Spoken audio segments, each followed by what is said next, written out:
morning, everyone. Good morning, Kevin. Good morning and welcome to UUCC, Unitarian Universalist Church of Canandaigua. We are a group of spiritual free thinkers who gather to celebrate life, build community, and better the world. Wherever you are on your spiritual journey, you are welcome here. I'm Kevin House, your worship associate for this morning, and the service today will be a little different than usual. The Unitarian Universalist Service Committee has provided videos for us to share as we kick off our annual participation in Guest at Your Table. The theme this year is Pursuing Liberation. We will plan to share a video introduction of each of the 4 guest organizations over the next few weeks. If you would like to donate, you can visit uusc.org/give-to-guest or pick up materials from the table in the back. Please return any donations by the end of December. If you have any questions, you can go to Danielle Lyon. Thank you to everyone on this morning's worship team, also including music by Bill Mells, Nursery Care for Children Under 3 by Melissa Jacoby, and Children's Church for Children 3 and Over by Nancy Reed and Kaya Mells. If this is your first visit, welcome. We invite you to sign the visitor's book in the entryway. And whether it's your first visit or your 100th, we are glad that you came. This service is also being live streamed to our YouTube channel. We will plan on continuing with hybrid worship services throughout the church year. So you can join us each week here in person, on Zoom, or later on YouTube. I have one announcement. If you have joys and sorrows to share this morning, please fill out a card and place it in the basket on the welcoming table at the back. If you missed the table on your way in this morning, it's okay to go back and add your card before the end of the first hymn. Are there any other announcements for the good of the community? As we prepare to be fully together, I remind you to silence your phones and devices. We now enter a space of worship.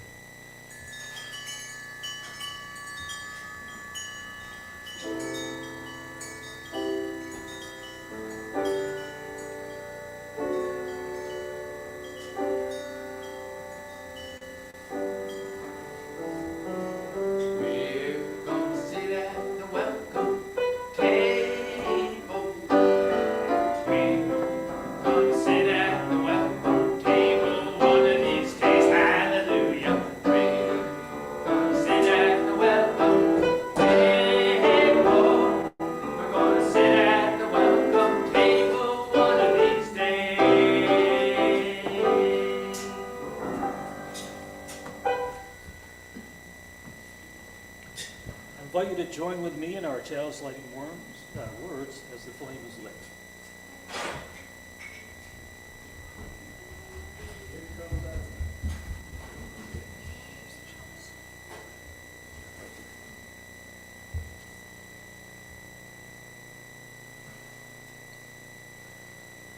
We gather this hour, people of faith, with joys and sorrows, gifts and needs. Sign of our quest for truth and meaning in celebration of the life we share together.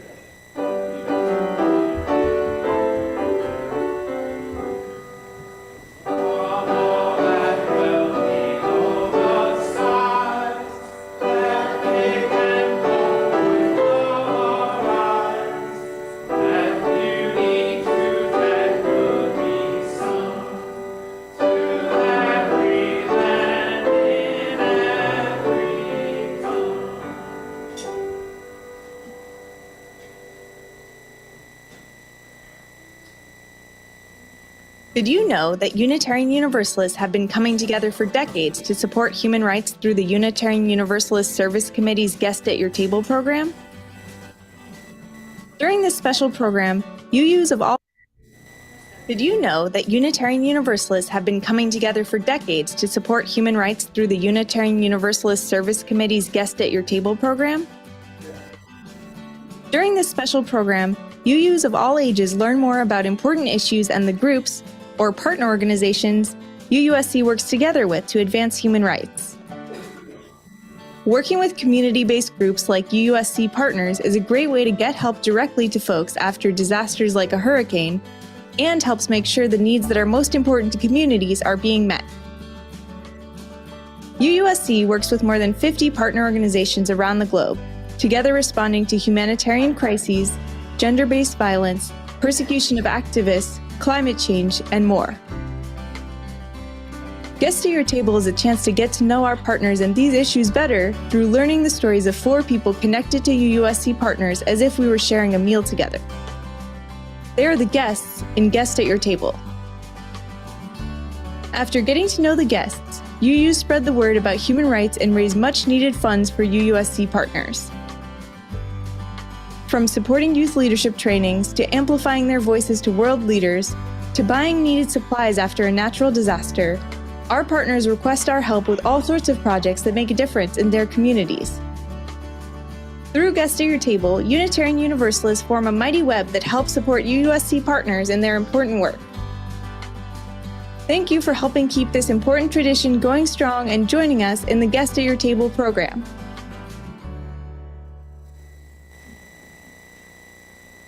And our opening hymn this morning is number 151, I Wish I Knew How. Please rise as you're willing and able and join us to sing 151.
We are a community that holds one another in our celebrations and in our pain. Are there any joys and sorrows back there?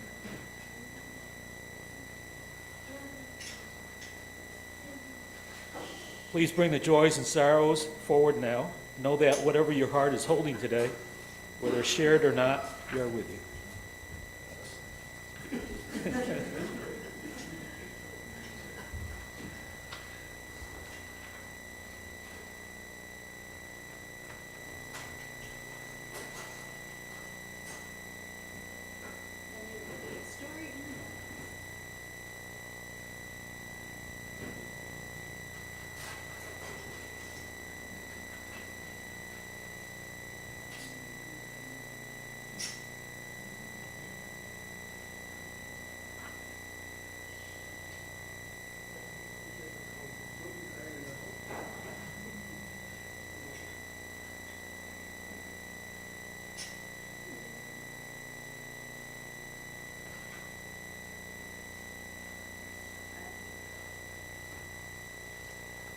Hola Vinaka, my name is Vishal Prasad and I am the campaign director of the Pacific Island Students Fighting Climate Change. I'm speaking to you today from my island home of Fiji. For us, climate justice is more than just a buzzword. It represents the intersection between climate change and social justice. It recognizes that those who are least responsible for causing climate change are often the ones who bear the heaviest burden of its impacts. It acknowledges that vulnerable communities, marginalized groups, and future generations are disproportionately affected by the consequences of a warming planet. For precisely this reason, we decided to seek the help of the world's highest court to deliver an advisory opinion on climate change and human rights and what are state obligations relating to climate change in a bid to ramp up climate action, but more specifically, climate justice. Back in university, we were always told about the perspective that the Pacific is a small, isolated, vulnerable, and essentially insignificant region. Power under this narrative remained in the hands of the powerful countries, but we chose to disrupt this perspective. A campaign to save our futures, our homes, our lives was necessary, and this meant the Pacific charting a path, journeying to the International Court of Justice despite insurmountable odds. What has been even more promising is the agency of the young people in this campaign, who initially brought this idea up to Pacific leaders. When we reached out to our leaders and continued to build momentum behind our campaign, we realized day by day that youth all over the world are tired of the status quo and are calling for a change. This campaign for an ICJ advisory opinion seeks to do the very same. It is an unconventional, out-of-box idea that succeeded in the UN under the leadership of countries that were traditionally labeled as insignificant, and it was backed by the powerhouse of underestimated young people. Power for us has never been on our side, but this is now beginning to change. Our fight for climate justice also includes the very significant focus on intergenerational equity. We must understand that all that we do will have repercussions on our tomorrow. But what we sometimes fail to understand is who those people would be that would have to deal with these repercussions. Intergenerational equity seeks to put this at the heart of dealing with the climate crisis. And so our actions, and by extension the actions of our leaders and governments, matter. We need to realize that each ordinary person carries immense power and potential, and if we are to leave a better world, one that ensures intergenerational equity, we need to wield this power to help address the climate crisis. Our fight and our campaign continues. We are now preparing for the court submissions in the second phase of the campaign. Our focus is on bringing the voices of the marginalized, those most affected by climate change, and of the youth to the ICJ so that these can inform on the advisory opinion that will be released by the court. On this journey, we are very grateful to the UUSC for joining our family of supporters in helping build youth power and capacity as we move ahead in our campaign. Finally, I would like to make a call for everyone to join our voyage for climate justice. This is no longer just about the Pacific or about the ICJ. It is now about the legacy that we want to leave behind and the desire to not leave a world that is destroyed by parasitic injustices that has brought our planet to its knees today. And most assuredly, this is about the power of the people. Thank you, Vinaka, and Dhanyawad.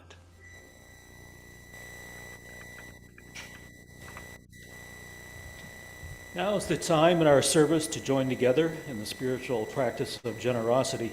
Our gifts of both time and money support our church in its work. Each week we would like to spotlight a group or committee and thank them for their gift of time. This week the group is Gardens, and the person to contact for more information about that is Lynn Cronice. 1/4 of our plate collection for the darkness season goes to Safe Harbors of the Finger Lakes. Safe Harbors of the Finger Lakes Incorporated provides confidential services at no charge for individuals, children, and families who have experienced sexual assault, domestic violence, child abuse, and human trafficking in Ontario, Seneca, and Yates counties. You can give to this morning's offering by placing cash or a check into the basket or by one of the options on your screen. Please make a note that your gift is intended for today's offering. We now gratefully accept the offering.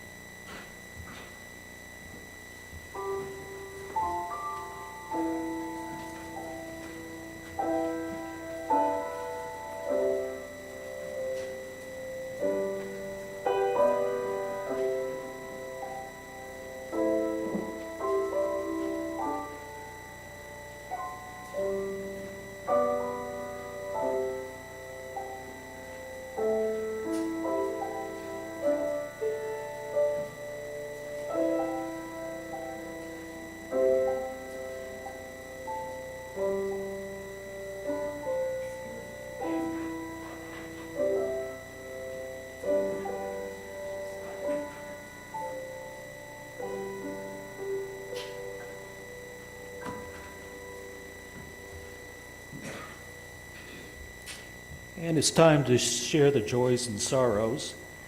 Peter and Mary Beth write, "Our love to our family member, Tessera, who just had brain surgery." And Kaya writes, "Joy for the beautiful light parade in Canandaigua last night and the lovely Christmas music by our community band, which my dad is in.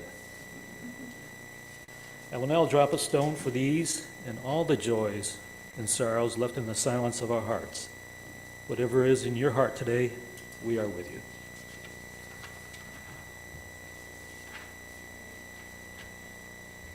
At this time, if there are any children who would like children's church or nursery care, please go downstairs with Kaya, Melissa, and Nancy.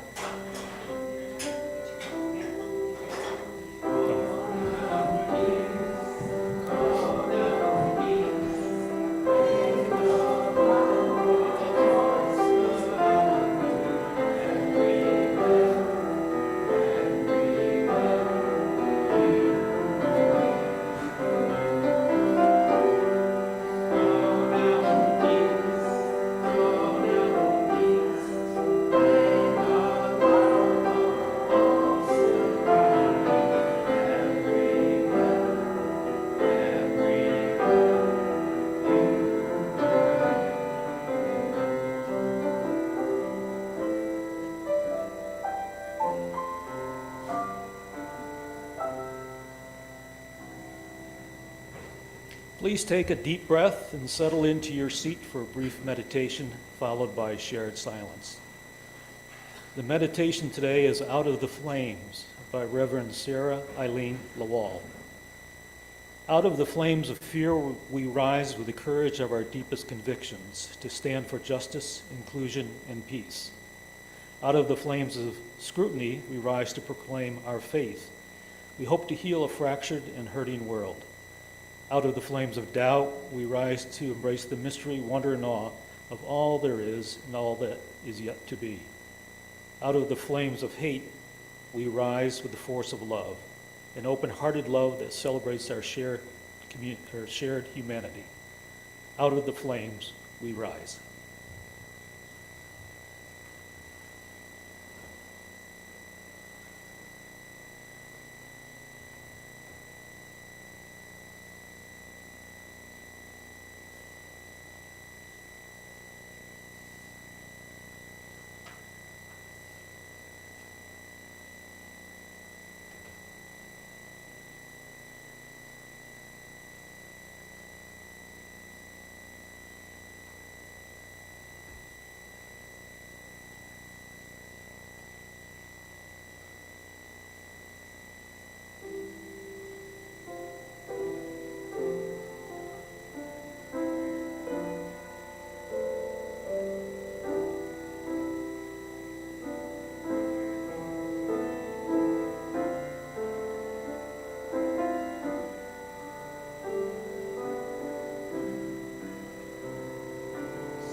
It takes 1 day and 22 hours to ride the train from Chicago, Illinois to Portland, Oregon.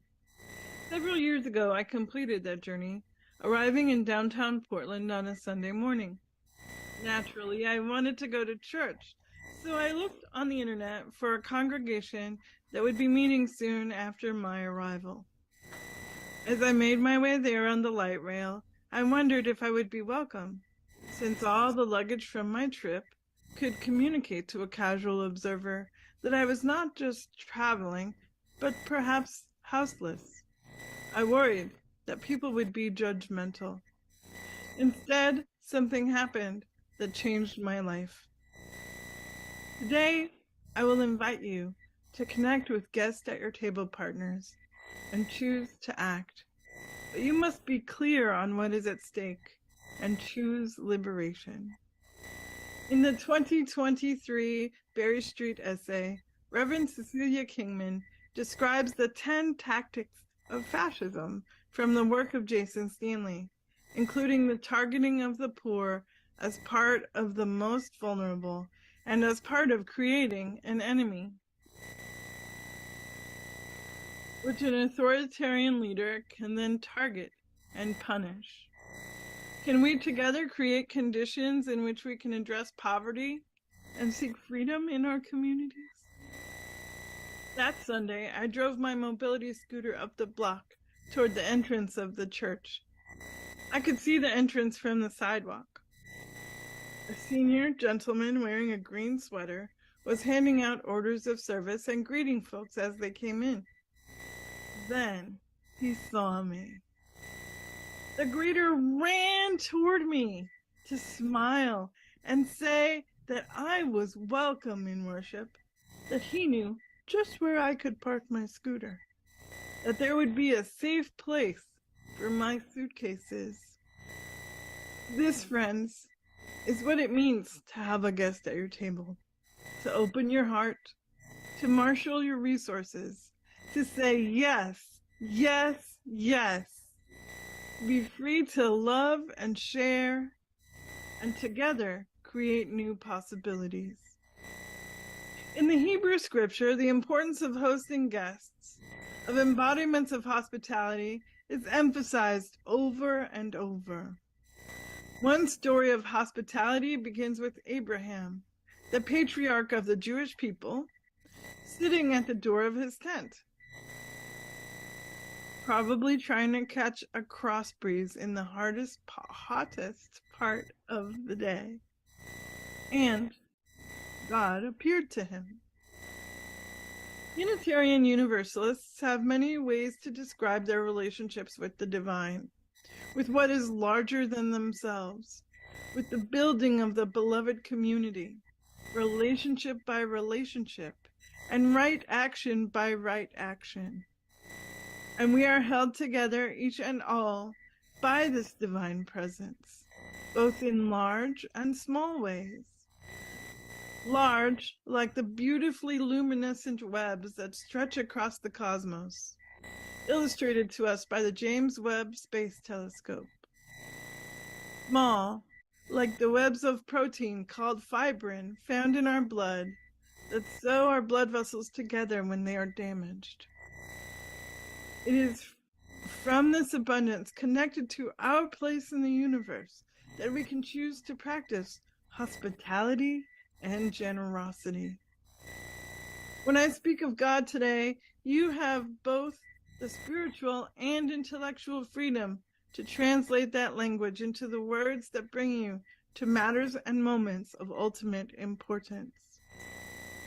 What you do with that freedom is the means by which you can heal the world. We might often say that we are in difficult times. Let's focus that question. What times are we in now? Reverend Kingman frames the answer this way. We all know that we are in a moment of grave danger.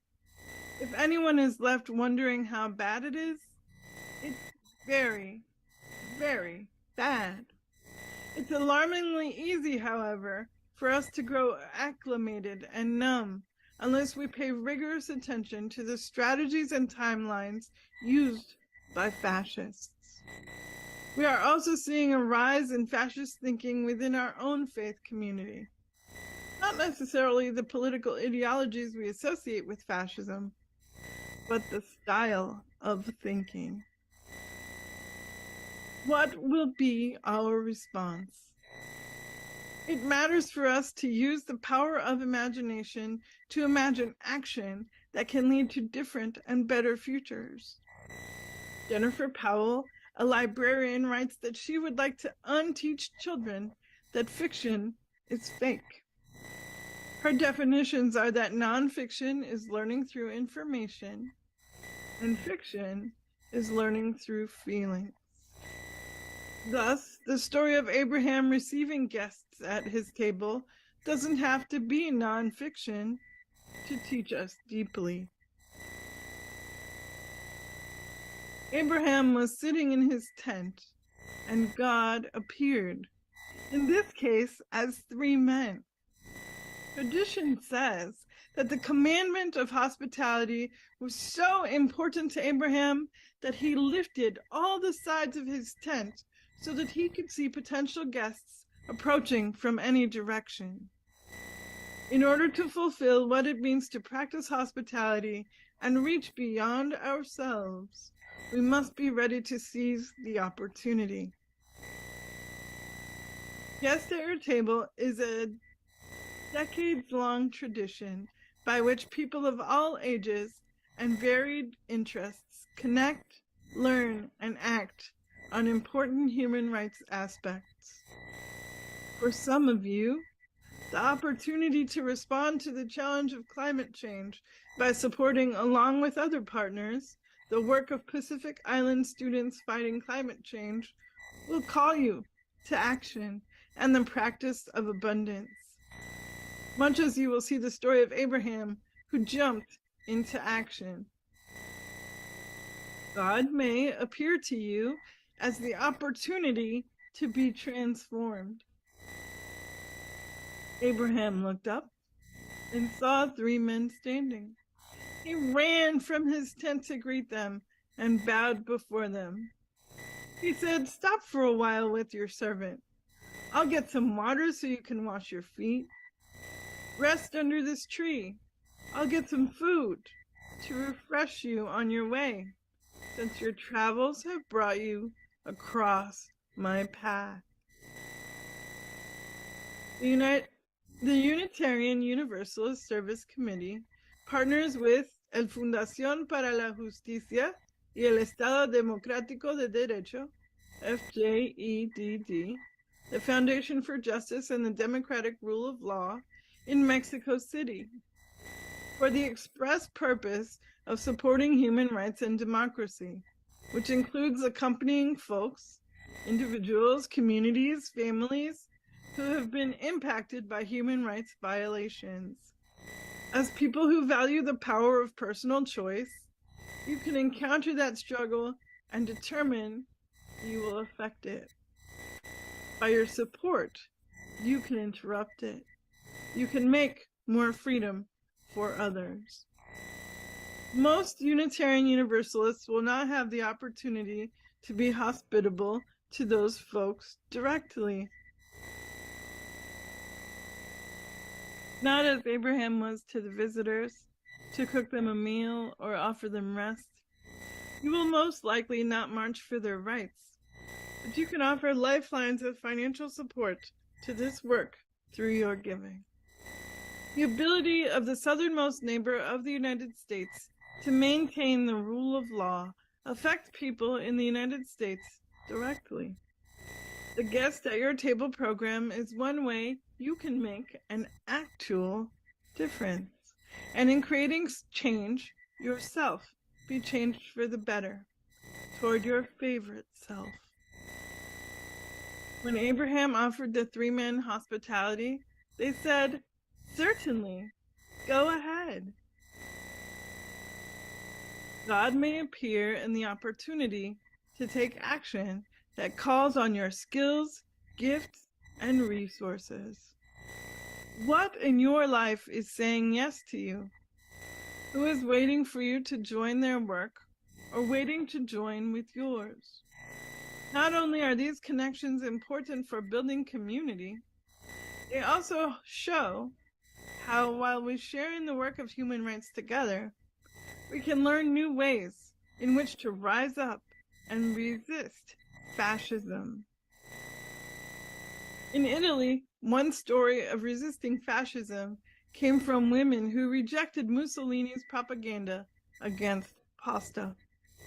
From 1925 until his regime fell in 1945, Mussolini fought the battle for grain. He wanted people to eat rice, which could be grown domestically, unlike pasta, which required imported wheat, mostly from Turkey. By creating an underpaid labor market that included many homemakers, Mussolini exerted control over domestic foodways, or the eating habits and culinary practices of the people. His goal was to limit trade and close the economy, with the intent of stabilizing food production and raising birth rates to produce more fascist fighters for the future. The government passed out rice and pamphlets with recipes and propaganda at rallies. To eat rice was to eat for the regime. Jenny Long writes that to ensure those households in the South broke with regional culinary habits and followed the new nutrition guidelines, the regime suggested that pasta made Italians heavy, brutish, and slow. This caused an outcry. Southern Italian women banded together in defense of pasta and wrote protest letters in adoration of their beloved food of angels. Food of angels, their pasta. In the South, people refused to eat rice. No offense to rice, but they fed it to their dogs rather than submit to Mussolini's plan and discard their beloved traditional pasta. In the North, people did eat rice, but as resistance, they sang songs. You may have heard Bella Ciao, which has enjoyed a resurgence during the time of COVID-19. This was a song that the women reading the rice paddies for intentionally low wages sang as a hymn of defiance to terrible working conditions and to Mussolini's plan. Resistance comes in many forms. Resistance is courage. God may appear reflected in the people you love and the things you care about. Abraham hurried into the tent to Sarah. He said, "Hurry, get 3 cups of our best flour, knead it, and make bread." Do you ever feel like the world is too broken for you to affect it? The problems too deep? The corruption too rotten? Sometimes your resistance to the things going wrong in the world needs only to be that you are completely yourself. What about others, including your trans and queer beloveds and their communities? Can they be themselves? This is a crucial question for Unitarian Universalists confronting fascism and for lovers and workers of human rights. The answers are as common and crucial as flour, as doing what you know, as loving who you love, and loving those you may not understand. The United Nations Human Rights Office of the High Commissioner makes it plain that gender expression of trans people is part of their human rights, with these words: at the root of the acts of violence and discrimination, including lack of access to gender recognition by the state and violence in healthcare settings, lies the intent to punish based on preconceived notions of what the victim's gender identity should be, with a binary understanding of what constitutes a male and a female, or the masculine and the feminine. These acts are invariably the manifestation of deeply entrenched stigma and prejudice, irrational hatred, and a form of gender-based violence driven by an intention to punish those seen as defying gender norms. Punishing freedom.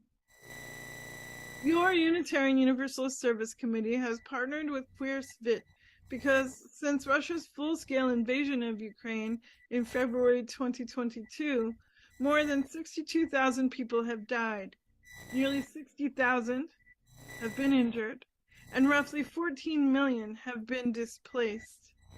What follows is that racism, homophobia, and trans antagonism impact which evacuees receive help escaping danger. Two Black non-binary people, a Ukrainian trans woman and a Ukrainian gay man, came together to found Queer Spit. Queer Spit's aim is to assist Black, Indigenous, people of color, and LGBTQ+ people impacted by Russia's invasion of Ukraine. Queer Spit provides evacuation, temporary housing, and relocation support, along with legal support and physical and mental health resources. Resistance is justice. The story of Abraham concludes with action and service. You will find him doing what is needed, creating respite, a temporary home of care for the travelers. Then Abraham ran to the cattle pen and picked out a nice plump calf and gave it to the servant, who lost no time getting it ready. Then he got curds and milk, brought them with a calf that had been roasted, set the meal before the men, and stood there under the tree while they ate.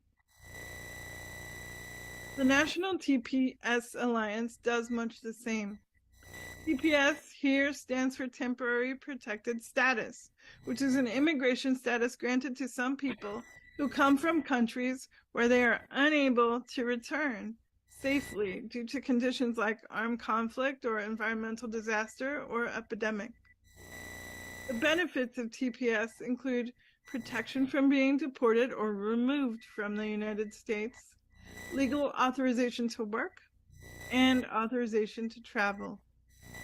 These are all things that demonstrate the value of human lives, even in migration. TPS holders contribute to families, communities, and the United States. By offering legal status from abundance for good reasons, the United States, as a host country, receives abundance in return. How do Unitarian Universalist values speak to these priorities? Thomas Aquinas argued that acquisitiveness, or focus on acquiring things, involves withholding good things from others, and thus impoverishing them. Capitalism, in this view, is a zero-sum game. In other words, it is an essential practice for Unitarian Universalists to make meaning from the way that we expect resources to be distributed and from our understanding of who gives support, who receives it, and who deserves it. Rev Kingman explains that fascist propaganda makes a distinction between friends and enemies. It casts the other as a threat and presents the idea that these others are fundamentally opposed to the nation. In this way, the Trump administration moved to radically scale back the TPS program and cancel TPS for hundreds of thousands of immigrants. The TPS Alliance works to change that by restoring TPS protections and securing a path to permanent residency for all TPS holders. It is humane to resist. Abraham gave his best, prepared a feast, and offered care for the travelers who happened to be divine visitors.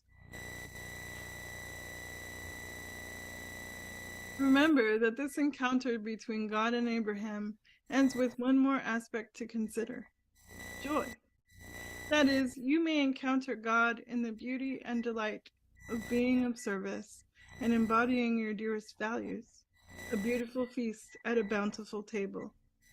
Give to guests at your table because it will bring about the world you long to experience, because human rights are for all humans. Let's close by reflecting on the possibilities offered by Robert F. Kennedy in Prayer for Our Country. Let no one be discouraged by the belief that there is nothing one person can do against the enormous array of the world's ills, misery, ignorance, and violence. Few will have the greatness to bend history, but each of us can work to change a small portion of events. And in the total of all of those acts will be written the history of a generation. It is from numberless diverse acts of courage and belief that human history is shaped. Each time people stand up for an ideal, or act to improve the lot of others, or strike out against injustice, they send a tiny ripple of hope, crossing each other from a million different centers of energy and daring. Those ripples can build a current which can sweep down the mightiest walls of oppression and resistance. So may we live. Amen.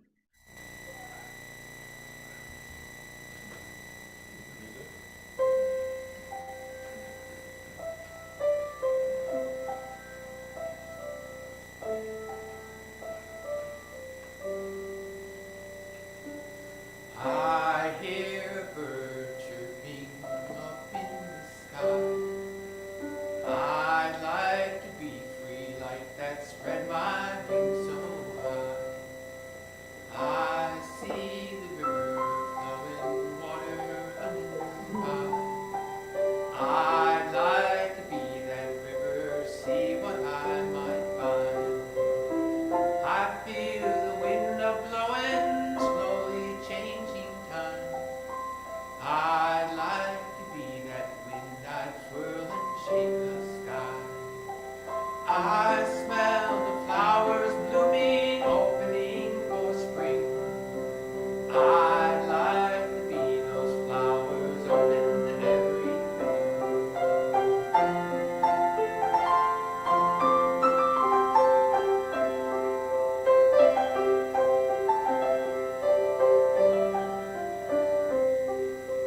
I feel the season change, the leaves, the snow and sun. I'd like to be those seasons made up and undone. I taste the living earth, the seeds that grow within. I'd like to be that earth, a home where life begins. I see the moon arising, reaching into night. I'd like to be that moon, a knowing, glowing light. I know the silence as the world begins to wake. I'd like to be that silence as the morning breaks.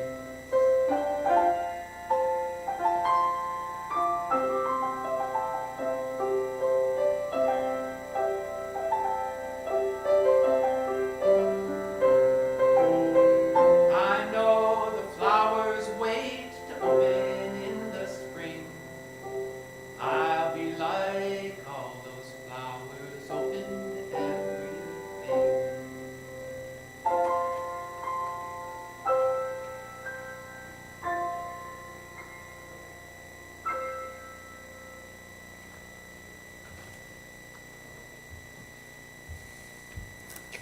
May we recognize the divine when it appears on our thresholds and gladly offer a place at our tables.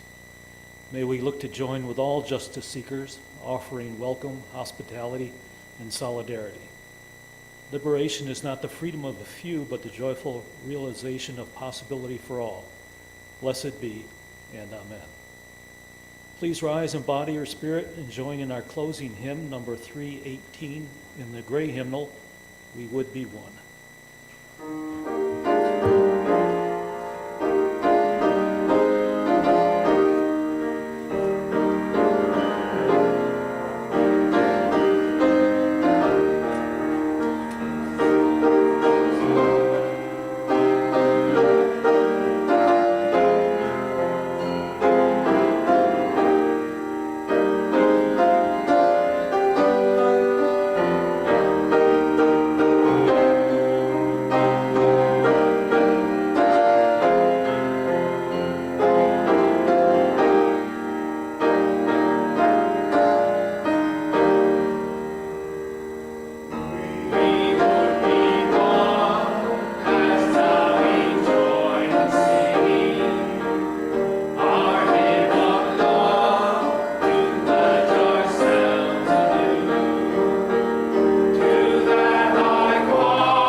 join with me in our words for extinguishing the chalice. We extinguish this flame, but not the light of truth, the warmth of community, or the fire of commitment. These we carry in our hearts until we are together